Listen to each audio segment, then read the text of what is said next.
ఈరోజు కస్తూర్బా నూతన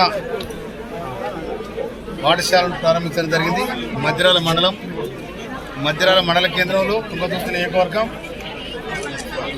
దీన్ని ఇక్కడ దాదాపు 6th క్లాస్ నుండి ఇంటర్మీడియట్ వరకు కోర్సెస్ ఉన్నాయి.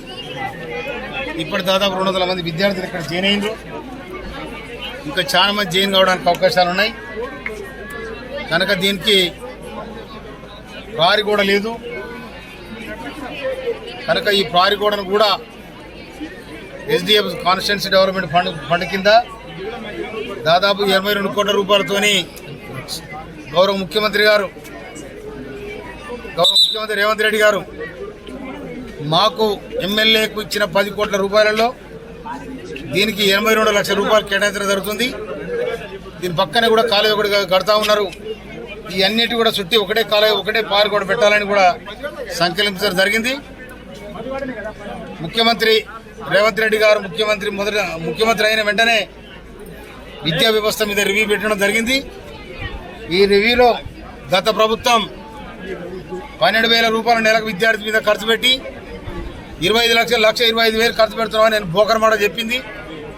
అట్లా కాకుండా రేవంత్ రెడ్డి గారు ముఖ్యమంత్రి గారు ఏది చేస్తాడో అదే చెప్తాడు, చెప్పింది చేస్తాడు. మేము కూడా వారి దారిలో నడుస్తాం.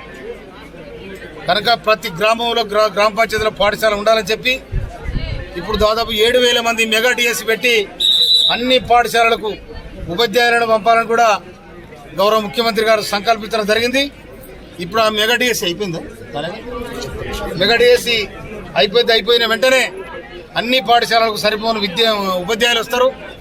మంచి క్వాలిటీ ఎడ్యుకేషన్తో రావాలని కూడా ముఖ్యమంత్రి గారు సంకల్పించారు. మేము కూడా ఇక్కడ కస్తూర్బా స్కూల్స్ ఏతున్నాయో, జ్యోతిరాబాబు పూలే స్కూల్స్ ఏతున్నాయో, ST SC BC minority schools ఏన్నాయో అన్నిటి కూడా బ్రహ్మాండంగా మంచి క్వాలిటీ ఎడ్యుకేషన్ అందించడానికి ఈ మధ్యలో రివ్యూ మీటింగ్ కూడా పెట్టి వాళ్ళకి మంచి సజెషన్ చేయాలని కూడా మేము అనుకుంటున్నాం.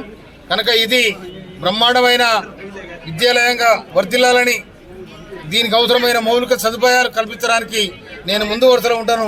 గవర్నమెంట్తో కూడా మాట్లాడి దీనికి ఏ అవసరం ఉండదో కూడా తీసుకురావడానికి ప్రయత్నం చేస్తానని కూడా మనం చేస్తున్నాం. Thank you.